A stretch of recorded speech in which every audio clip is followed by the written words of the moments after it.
ചാനലിൽ പുതിയൊരു വീഡിയോയിലേക്ക് എല്ലാവർക്കും സ്വാഗതം.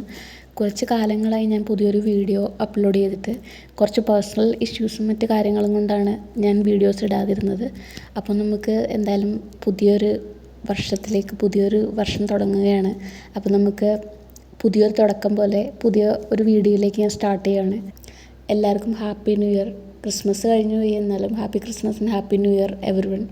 അപ്പോൾ നമ്മുടെ ഇന്നത്തെ വിഷയം എന്ന് പറയുന്നത് വിൽപ്പത്രം രജിസ്റ്റർ ചെയ്യാനുള്ള നടപടിക്രമങ്ങൾ എന്തൊക്കെ, വിൽപ്പത്രം രജിസ്റ്റർ ചെയ്യുന്നത് എങ്ങനെ, രജിസ്റ്റർ ചെയ്താൽ എന്തൊക്കെയാണ് അതിൻ്റെ ഗുണങ്ങൾ, ആർക്കൊക്കെ വിൽപ്പത്രം എഴുതാം, ഒരു വിൽപ്പത്രത്തിൽ എന്തൊക്കെ ഉണ്ടായിരിക്കണം, വിൽപ്പത്രം രജിസ്റ്റർ ചെയ്യുന്നതിനുള്ള നടപടിക്രമങ്ങൾ എന്തൊക്കെ, എന്താണ് അതുകൊണ്ടുള്ള ഗുണം, രജിസ്റ്റർ ചെയ്യുന്നത് കൊണ്ടുള്ള ഗുണം എന്താണ് എന്നൊക്കെ നമുക്കൊന്ന് നോക്കാം.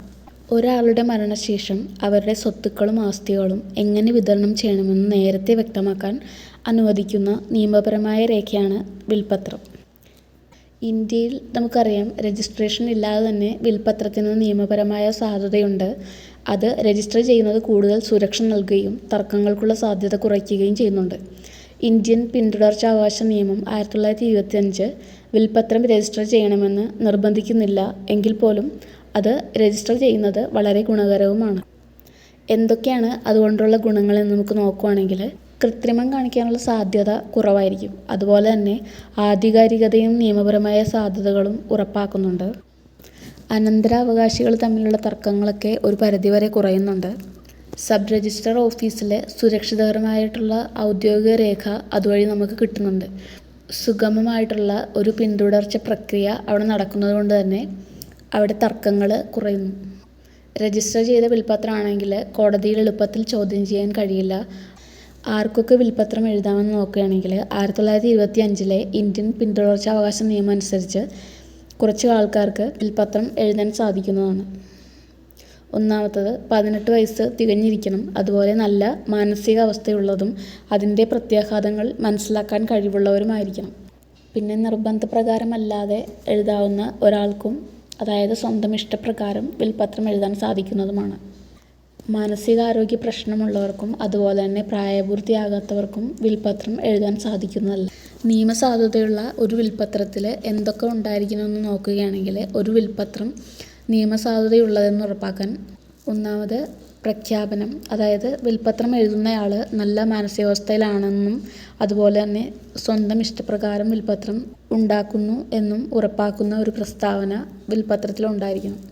എഴുതുന്നയാളുടെ വിശദാംശങ്ങൾ, അതായത് മുഴുവൻ പേര്, വയസ്സ്, വിലാസം, മറ്റ് വ്യക്തിഗത വിവരങ്ങളൊക്കെ വിൽപ്പത്രത്തിലുണ്ടായിരിക്കണം. ആസ്തികളുടെ ലിസ്റ്റ്, എല്ലാ ചലിക്കുന്നതും ചലിക്കാത്തതുമായ സ്വത്തുക്കളുടെ ഒരു ലിസ്റ്റ്, ഉദാഹരണത്തിന് വസ്തുവകകൾ, ബാങ്ക് അക്കൗണ്ടുകൾ, ആഭരണങ്ങൾ, നിക്ഷേപങ്ങൾ തുടങ്ങിയവ. പിന്നീട് ഉണ്ടായിരിക്കേണ്ടത് ആർക്കാണോ വിൽപ്പത്രം എഴുതാൻ തയ്യാറാകുന്നത് അവരുടെ പേരുകളും വിശദാംശങ്ങളും. പിന്നെ എക്സിക്യൂട്ടർ ക്ലോസ് ഉണ്ടായിരിക്കണം. വിൽപ്പത്രം നടപ്പിലാക്കാൻ ഉത്തരവാദിത്തമുള്ള ഒരു വിശ്വസ്തമായ ഒരു വ്യക്തിയെക്കുറിച്ച് പരാമർശിക്കേണ്ടതുണ്ട്. സാക്ഷികളുടെ ഒപ്പുണ്ടായിരിക്കണം. വിൽപ്പത്രത്തിൻ്റെ ആധികാരികത ഉറപ്പാക്കാൻ കുറഞ്ഞത് 2 സാക്ഷികളെങ്കിലും ഉണ്ടായിരിക്കേണ്ടതാണ്. ഇനി നമുക്ക് വിൽപ്പത്രം രജിസ്റ്റർ ചെയ്യുന്നതിനുള്ള നടപടിക്രമങ്ങൾ എന്തൊക്കെയാണെന്ന് നോക്കാം. വിൽപ്പത്രം തയ്യാറാക്കുന്നതാണ് ഒന്നാമത്തെ നടപടി എന്ന് പറയുന്നത്. ഒരു വിൽപ്പത്രം കൈകൊണ്ട് എഴുതുകയോ സാധാരണ പേപ്പറിൽ ടൈപ്പ് ചെയ്യുകയോ ചെയ്യാവുന്നതാണ്. വ്യക്തത ഉറപ്പാക്കാൻ നിയമപരമായ സഹായം തേടുന്നത് നല്ലതായിരിക്കും. വിൽപ്പത്രം എഴുതുന്നയാൾ എല്ലാ ആസ്തികളും ലിസ്റ്റ് ചെയ്യണം. ഗുണഭോക്താക്കളെ വ്യക്തമാക്കണം, അതായത് ആർക്കാണോ വിൽപ്പത്രം എഴുതുന്നത് അവരാരാണെന്ന് വ്യക്തമാക്കണം. സുഗമമായിട്ടുള്ള നടത്തിപ്പിനായി ഒരു എക്സിക്യൂട്ടറെ നിയമിക്കണം. രണ്ടാമത് സാക്ഷികളെ തിരഞ്ഞെടുക്കുക. 2 സാക്ഷികൾ ഒരു വിൽപ്പത്രത്തിൽ ഒപ്പിടേണ്ടതുണ്ട്. വിൽപ്പത്രം എഴുതുന്നയാൾ സ്വന്തം ഇഷ്ടപ്രകാരം രേഖയിൽ ഒപ്പിട്ടു എന്ന് സ്ഥിരീകരിക്കുകയാണ് അവരുടെ പങ്ക്.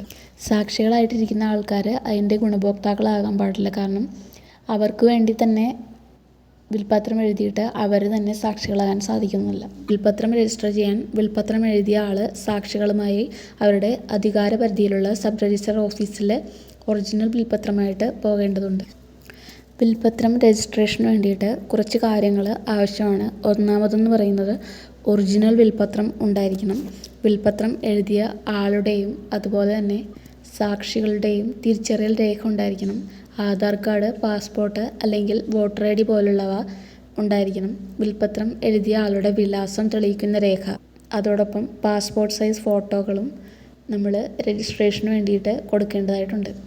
അതുപോലെ തന്നെ വിൽപ്പത്രം രജിസ്റ്റർ ചെയ്യുന്നതിന് ഓരോ സംസ്ഥാനത്തിലും വ്യത്യസ്ത ഫീസാണുള്ളത്. സാധാരണയായിട്ട് 100 രൂപ മുതൽ 1000 രൂപ വരെയാണ് ഫീസ്. പിന്നീട് സബ് രജിസ്ട്രാറിൽ വിശദാംശങ്ങൾ രേഖപ്പെടുത്തുകയും വിൽപ്പത്രം എഴുതിയ ആളും സാക്ഷികളും രജിസ്റ്ററിൽ ഒപ്പിടുകയും ചെയ്യണം. ചില സാഹചര്യങ്ങളിലാണെങ്കിൽ ബയോമെട്രിക് അധികാരികളുടെ വീഡിയോ റെക്കോർഡുകളും മറ്റും നടത്തപ്പെടുന്നുണ്ട്. ഈ പരിശോധനയെല്ലാം കഴിഞ്ഞതിന് ശേഷം രജിസ്റ്റർ ചെയ്ത വിൽപ്പത്രം സുരക്ഷിതമായി സൂക്ഷിക്കുകയും അതുപോലെ തന്നെ വിൽപ്പത്രം എഴുതിയ ആൾക്ക് സാക്ഷ്യപ്പെടുത്തിയ പകർപ്പ് ലഭിക്കുകയും ചെയ്യുന്നുണ്ട്. ആവശ്യമുള്ളപ്പോൾ ഒറിജിനൽ വിൽപ്പത്രം നമുക്ക് തിരിച്ചെടുക്കാൻ സാധിക്കുന്നു. ഇങ്ങനെ വിൽപ്പത്രം രജിസ്റ്റർ ചെയ്യുന്നതുകൊണ്ടുള്ള ഗുണങ്ങൾ എന്തൊക്കെയാണെന്ന് വെച്ചാൽ, കോടതിയിൽ ശക്തമായ തെളിവിനായി ഇത് അംഗീകരിക്കപ്പെടുന്നുണ്ട്. അതുപോലെ കൃത്രിമത്വം തടയുന്നുണ്ട്. മാറ്റങ്ങൾ വരുത്താനോ കെട്ടിച്ചമയ്ക്കാനോ ഇതിൽ ബുദ്ധിമുട്ടാണ്. സർക്കാർ സബ് രജിസ്ട്രാർ ഓഫീസിൽ വിവരങ്ങൾ ശേഖരിക്കുന്നത് കൊണ്ട് തന്നെ കാണാതാകാനുള്ള സാധ്യതയും കുറയുന്നു. വിൽപ്പത്രത്തിൻ്റെ പ്രക്രിയ ഈസിയാക്കുകയും അതുപോലെ സ്വത്ത് വിതരണത്തിലെ നിയമപരമായ പ്രശ്നങ്ങൾ കുറയുകയും ഇതുവഴി ചെയ്യുന്നുണ്ട്. പിന്നീടുള്ള മറ്റൊരു സംശയം എന്താണെന്ന് വെച്ചിട്ടുണ്ടെങ്കിൽ, വിൽപ്പത്രത്തിൽ മാറ്റങ്ങൾ വരുത്താനാകുമോ എന്നുള്ളതാണ്. വിൽപ്പത്രം എഴുതിയ ആൾക്ക് അവരുടെ മരണത്തിന് മുമ്പ് എപ്പോൾ വേണമെങ്കിലും നമുക്ക് മാറ്റം വരുത്താൻ സാധിക്കുകയും അതുപോലെ റദ്ദാക്കാനും കഴിയുന്നതാണ്. കൂടാതെ വിൽപ്പത്രത്തിൽ കൂട്ടിച്ചേർക്കലുകൾ വരുത്താം. അതുപോലെ മുമ്പത്തെ വിൽപ്പത്രം റദ്ദാക്കിയതിന് ശേഷം പുതിയ വിൽപ്പത്രം ഉണ്ടാക്കാനും സാധിക്കുന്നു. നിലവിലുള്ള വിൽപ്പത്രം അങ്ങനെ നശിപ്പിക്കാനും നമുക്ക് കഴിയുന്നുണ്ട്. ഇന്ത്യയിൽ ഒരു വിൽപ്പത്രം രജിസ്റ്റർ ചെയ്യുന്നതിന് സുഗമമായ പിന്തുടർച്ചാ പ്രക്രിയ ഉറപ്പാക്കുന്നതിനുള്ള ലളിതവും നിർണായകമായ ഒരു നടപടിയാണ് വിൽപ്പത്രം രജിസ്റ്റർ ചെയ്യുക എന്നുള്ളത്. പരമായി രജിസ്ട്രേഷൻ നിർബന്ധം അല്ലെങ്കിലും ഇത് കൂടുതൽ നമുക്ക് സുരക്ഷ നൽകുന്നുണ്ട്. വ്യക്തികൾക്ക് അവരുടെ ആസ്തികൾ സംരക്ഷിക്കുന്നതിനും അതുപോലെ പ്രിയപ്പെട്ടവർക്ക് ഒരു ബുദ്ധിമുട്ടില്ലാതെ അത് ലഭ്യമാക്കുന്നതിനും അതുവഴി ഉറപ്പാക്കാനും സാധിക്കുന്നുണ്ട്. ഇതൊക്കെയാണ് നമ്മൾ വിൽപ്പത്രം രജിസ്റ്റർ ചെയ്യുന്നതുകൊണ്ടുള്ള ഗുണങ്ങളെന്ന് പറയുന്നത്. ഇനി മറ്റെന്തെങ്കിലും സംശയങ്ങളോ കാര്യങ്ങളോ ഉണ്ടെങ്കിൽ നിങ്ങൾ മെസ്സേജ് ചെയ്യുക, ഞാൻ റിപ്ലൈ തരുന്നതായിരിക്കും. Thanks for watching.